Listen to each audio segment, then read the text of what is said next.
Olá, sejam todos bem-vindos. Meu nome é Marcela Brito e hoje eu vou apresentar o trabalho intitulado O Impacto dos Processos Físicos na Cinética de Hidrólise das Proteínas de Semente de Abóbora. Esse projeto foi desenvolvido no Laboratório de Inovação no Processamento de Alimentos, o LIPA, no Departamento de Tecnologia de Alimentos da Universidade Federal de Viçosa.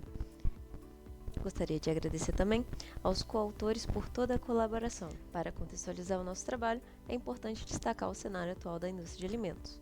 O crescimento populacional global, associado à maior preocupação com os recursos ambientais e as mudanças significativas nos padrões de consumo, como o aumento de dietas baseadas em plantas, tem impulsionado uma busca intensa por novas fontes de proteínas alternativas. Nesse contexto, os coprodutos vegetais, como as sementes, ganham um grande destaque. As sementes de abóbora, cucurbita moscata, por exemplo, são um coproduto na indústria que muitas vezes é subutilizado ou destinado à alimentação animal. No entanto, elas possuem um potencial nutricional imenso, com teor proteico que pode chegar a 44,4% em base seca. Apesar desse alto valor proteico, a utilização de proteínas vegetais enfrenta alguns desafios importantes. Os métodos tradicionais de extração frequentemente apresentam baixo rendimento e demandam um longo tempo de processo. Além disso, as proteínas vegetais podem apresentar limitações em sua funcionalidade tecnológica e principalmente uma baixa digestibilidade. Para superar esses obstáculos, nosso grupo de pesquisa tem explorado o aprimoramento dos métodos de extração. Tecnologias como o uso do ultrassom e a dispersão de alto cisalhamento são promissoras, pois são capazes de promover modificações estruturais nas proteínas, melhorando a extração e favorecendo a ação de enzimas para gerar peptídeos com potencial bioativo. Diante do exposto, o objetivo desse trabalho foi avaliar o impacto da torra, do ultrassom e da dispersão de alto cisalhamento na cinética de hidrólise com a enzima alcalase, no concentrado proteico da semente de abóbora. Visamos, com isso, obter hidrolisados com melhores propriedades técnico-funcionais e biológicas. Para atingir nosso objetivo, partimos das sementes de abóbora in natura. Elas foram divididas em dois grupos, um grupo controle, não torrado, e um grupo submetido a um pré-tratamento de torrefação a 200 graus Celsius por 10 minutos. A partir de ambos os grupos, produzimos um concentrado proteico.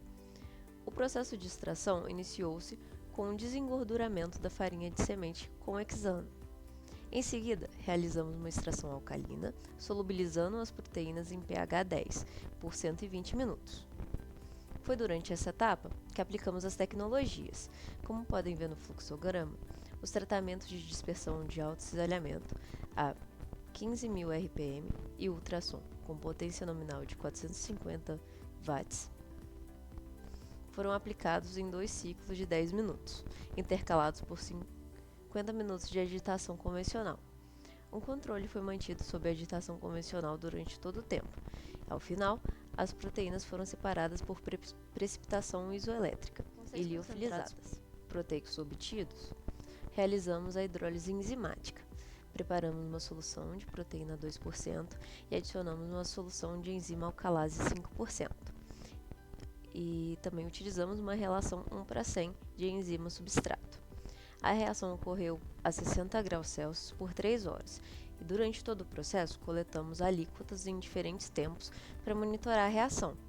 O avanço da hidrólise foi medido pela quantificação de peptídeos solúveis em ácido tricloroacético, que é o TCA, através do método de Lowry, com leitura em espectrofotômetro. Para analisar a cinética da reação, os dados de concentração de peptídeos ao longo do tempo foram ajustados a um modelo não linear de primeira ordem.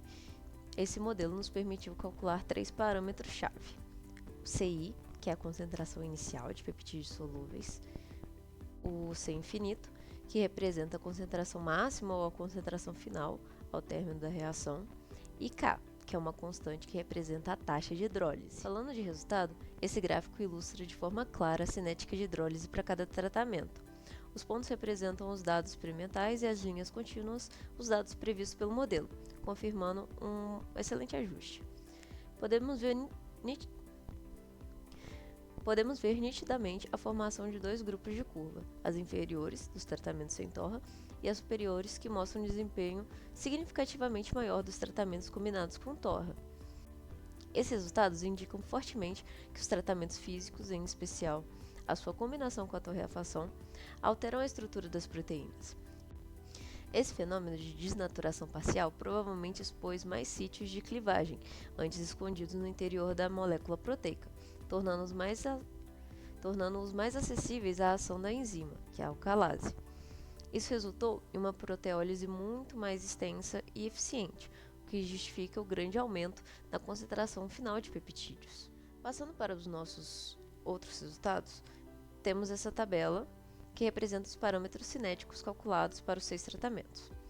Observamos que todos os tratamentos físicos, mesmo sem a torra, aumentaram a concentração inicial de peptídeos, em comparação ao controle natural.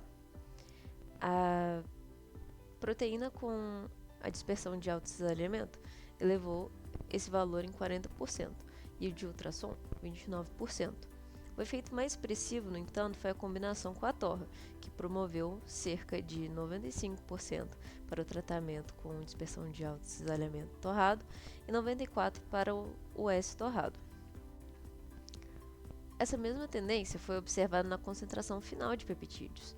Os tratamentos DAC e US sem a torra aumentaram a hidrólise final em 53% e 37%, respectivamente.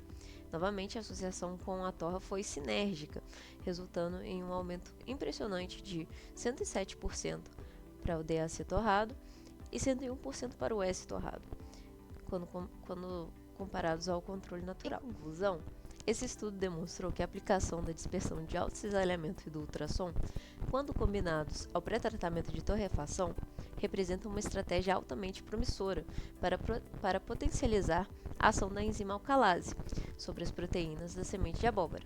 Essa abordagem permite maximizar a produção de peptídeos, abrindo caminho para o desenvolvimento de novos ingredientes com melhor digestibilidade e o potencial bioativo para aplicação na indústria de alimentos. Essas aqui são as nossas referências. Gostaria de agradecer à CNPq e às demais instituições de fomento pelo apoio financeiro e à empresa Miraí pela doação da semente de abóbora. Um enorme agradecimento para os meus colegas de equipe, em especial meu orientador, professor Bruno Leite. Sem eles nada disso seria possível. Agradeço também a atenção de todos e fico à disposição para perguntas.